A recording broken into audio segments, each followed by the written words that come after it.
Hi, this is Dennis with Second Chance Tackle. Today we're going to show you how to replace a click ratchet on a fishing reel. We're going to use a reel that was sent in by Paul.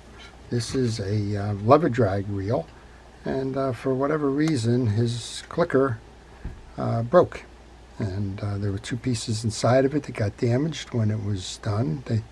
The arm, or the click button itself, probably went overboard because it's got to go out that way. Don't know what else happened, but he's missing the handle and the handle nut. He had asked me to go acquire those new pieces as well. And I thought, well, you know, sometimes some of the things that I do in the shop aren't just about repair.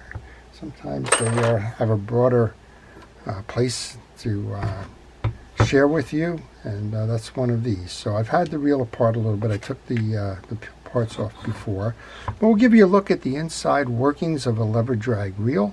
We'll show you the where the lever drag is, explain a little bit about how it works, and more importantly, show you how to replace that click button that's missing there. Because, well, Paul runs a charter business. He runs it out of the Boston area, and well, he uses that bait alarm a lot, and he needs that click in order to let him know when there's fish on. So he had asked me to make sure that we do that. Okay, well, you saw that I took, well, the handle's already been off. You saw that I took the preset adjuster off. You're going to need to do that to remove the side plate. You need to remove the side plate in order to get to the back of the frame that will allow you to do the repair and replacement of that click. I did notice when I went and did the look here that this reel shares a series of parts with other Penn reels. So if you're looking for that replacement click button and the like, just don't be surprised if you find that it belongs to a Penn Pure 209 or a 309 or any of those other models of the time. Penn did a lot of parts sharing over time. We removed the guide ring for your lever, and you notice that the two screws on each side are long and the one in the center is short. That's followed by 5 screws that are going to hold the side plate on. Now, if I remember this reel, it's a single speed reel.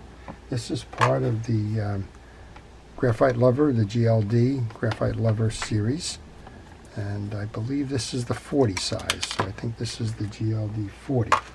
Again, on this one, you're going to notice that there's 2 different type lengths of screws here. The ones that go through the side plates, like this one, are longer screws. The 2 that just nest in the frame are shorter screws. And actually, this reel seems to have 3 different size screws to it, so I don't know if one fell out and was replaced by something else, or whatever. But the 2 here are different. These 2 are shorter,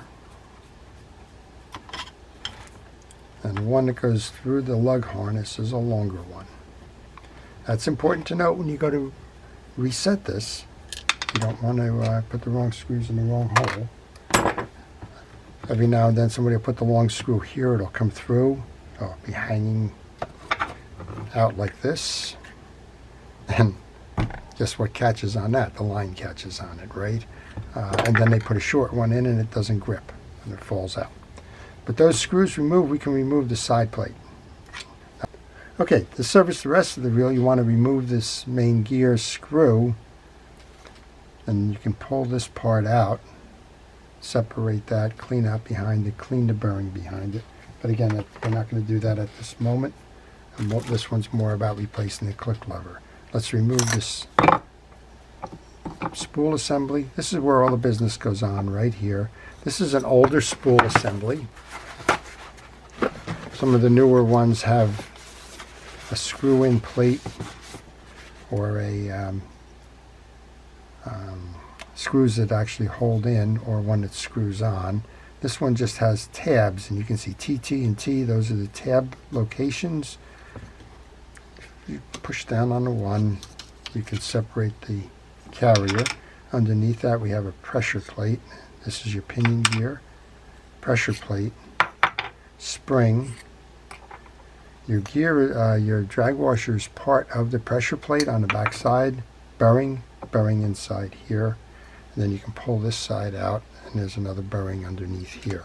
We're not going to service that as part of this, but I just wanted to show that to you. I'll just go ahead and put that back this way instead of the side. I am going to service this reel, so we'll just leave that off to the side now. And get to what we actually wanted this to be, a sub lesson here on that click assembly. So the click assembly has a big metal ring to it. That's what's going to be clicking. And it has 3 or 4 components to that. It has the click tongue, it has the washer, it has the click button, and it has an E-clip that's going to hold it on. As noted, if you need Penn parts, Mystic Parts or mysticwheelparts.com is the source that I use for them. They are an authorized Penn parts reseller. They are located in southern New Jersey, not far from the Philadelphia area, closer to Atlantic City, and they're great support and efforts there. You can see on some of these the way that those thread grips are for those screws that we just took out. Okay, so let's put that together then. We're going to take the button out.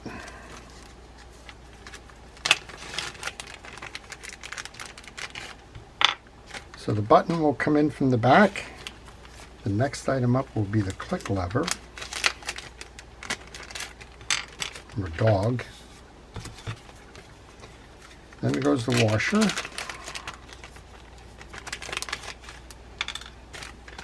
And then the E-clip. So what happened was, when I opened this up, after the button disappeared, everything else got crushed. So we had to go order the replacement parts. All right, button goes in first, comes in from the outside. Then our dog goes on, or click tongue. It's going to be hard to see. When you do that, you want to put that into the grooves in that click ring. It's just going to be easier to hold it that way. And bring the washer on next. And then that should just give you enough of a gap to be able to put that E-clip on. And then this is where it's hard because, well, a lot of times you don't have the leverage to pull that in. So if you have a screwdriver, you can sometimes press in with that. At other times you want the micro pliers to pull it in. I'm going to try the pliers first. There we go. It's on. So that's how you set the ring. Right now that's engaged. You should be able to pull back on that to release that and then bring it in to set it again. So why do I do these types of videos? Well, they apply to more than just the particular reel. In this case, it's the 40 GLS, the graphite lever senator. And well, a lot of times we're fortunate that we have a button like this that can be replaced using the E-clip. A lot of times on the Penn reels, those dogs are peened on. That means they're pressed on. You can't get them off if they're worn. And well, you can get them off by using a Dremel tool or something. And in some cases you can find an appropriate dog that replaces that, and sometimes you can't. So do your research before you do the actual disassembly. Let's just bring this on. That clicker is going to bounce against this. That's what's going to make the noise. Let's just see if we can make it make some noise. Again, I have this apart. I'm going to service it. Now you can hear the click click. And that's the dog rubbing against that. Okay, I hope you've enjoyed it. Again, mini lessons sometimes are not always about just doing the whole reel, although I'm going to continue to do this reel. And servicing up and make sure that Paul has it ready to go when the season resumes. Before I leave, I want to thank our police, fire, safety, rescue, and all of the folks that are involved day to day in keeping us out of harm's way. And I want to thank you, the viewer, for making this channel what it is and contributing to it, asking a lot of questions, adding valuable comments, and generally adding to the content that I provide. I appreciate everybody's participation. I welcome you to join and subscribe if you haven't subscribed already, and to continue to help as this channel evolves over time, to try and answer your questions, show you the best practices, and keep your fishing reels serviced. This is Dennis with Second Chance Tackle, wishing everybody a great day.